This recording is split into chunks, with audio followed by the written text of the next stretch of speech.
was being threatened. The whole tribe was to be annihilated. And this verdict came from the throne of the most powerful king in the then world. There was nothing they could do.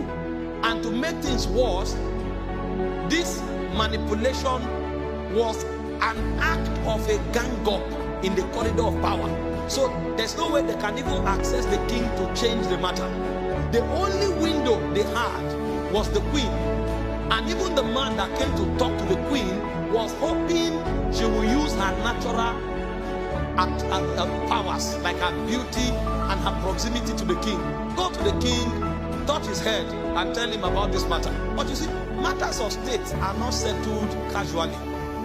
It's a law that has been passed. And to make things worse, this lady does not even have the right to go into the king until she's summoned, because it's against the law. But there was something Esther knew. In Esther chapter 4 verse 16, he said, take a 3 days fast for me. And he said, I will go into the king, which is against the law. He said, if I perish, I will perish. The reason is this: if God does not do something, if she enters there, she will perish. So she knew this was not a joke. If God does not intervene, she will perish. But she understood the potency and the efficacy of fasting. God of necessity must do something. And when she was done fasting, the Bible said in Esther chapter 5 verse 1, she walked into the court. I was telling them in the first service, there is beauty that is stronger than eyelashes. Foundation and mascara is good, but there is a beauty that has more power than eyelashes. You can barb the whole eyelashes and use something. There is a beauty that is superior to a glowing skin. Your skin can shine like this bulb. There is a beauty that is more powerful. You can't change the heart of a king with your looks. They said the heart of the king is in the hands of God. He turneth it. To turn the heart of a king, you need something more than physical beauty. The king sees every damsel in the kingdom. And so Esther knew, I may be beautiful, I may have all the perfumery, I may have the best of garments, which is good. Please look beautiful, especially those of you who are married. But there is something beyond beauty. The Bible said when she walked in, the king looked at her and turned his staff. Come. And before she ever made a statement, that's what got me intoxicated. The king said to her, what do you want? Before she answered, the king said, anything you ask, I will give you. Before she asked, the king said, even if it is up to half of my kingdom. What power is this?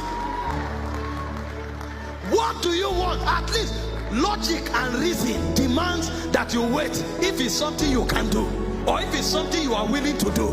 You didn't stop there. You tell her you will answer. Oh God, what is going? Are you under a spell? Yes, because favor is a spell. Favor is a spell.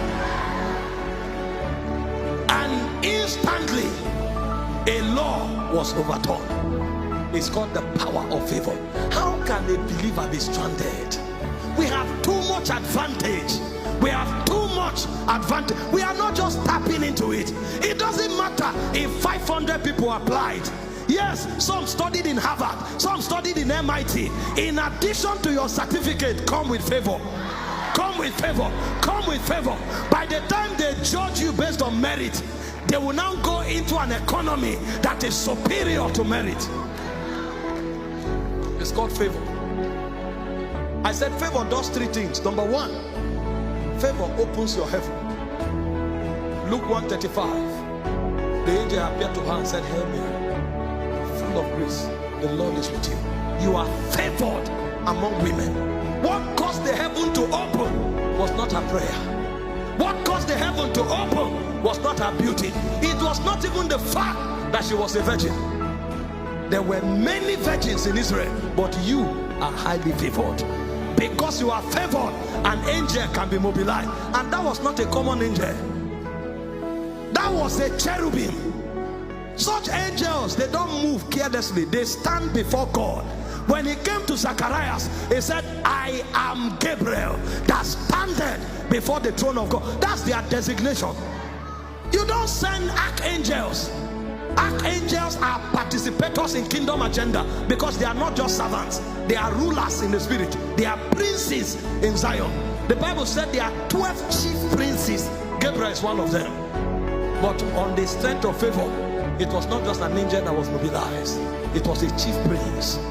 This kind of angel, they can judge you even if God didn't tell them to. Because God didn't tell Gabriel to judge Zacharias. He said, me, I brought you a word and you doubt me, you will be done. That's a chief prince. But favor can mobilize them. Gabriel came into the world only 3 times in human history. They don't come anyhow. Somebody's heaven is opening this morning. The second thing favor does is wealth transfer. It said in Exodus 12:36, God gave favor to the Israelites and they spoiled the Egyptians. They took the wealth of Egypt by favor. Thank God for marketing. Thank God for transactions, but there's something called favor. There's a level you get to. They say, Kai, this thing is worth 10 million. But we know you will struggle to do something, so take 20. And you're wondering, why? It's favor. It's favor. It will cost money. Money. There are people money look for. And trust me, you need a lot of money if you will prosecute the affairs of life. But favor is what makes for the possibility of wealth transfer. And finally, favor commands the allegiance of men. Not just men, but even kings. That a king will be willing to serve his own subject on account of favor. What do you want? It's only favor that will make a king ask you, what do you want? Only favor makes that happen. And so when a man begins to fast beyond meeting a time allocation, there's something he's generating. Why do we teach these things? To create a consciousness. Because the power of God moves in the direction of your consciousness. It's not about the 6 to 12, the 6 to 3. That time of separation, something is happening to you. And when you stand up, you can be rest assured that you're left with a power. And the first of that power is called favor.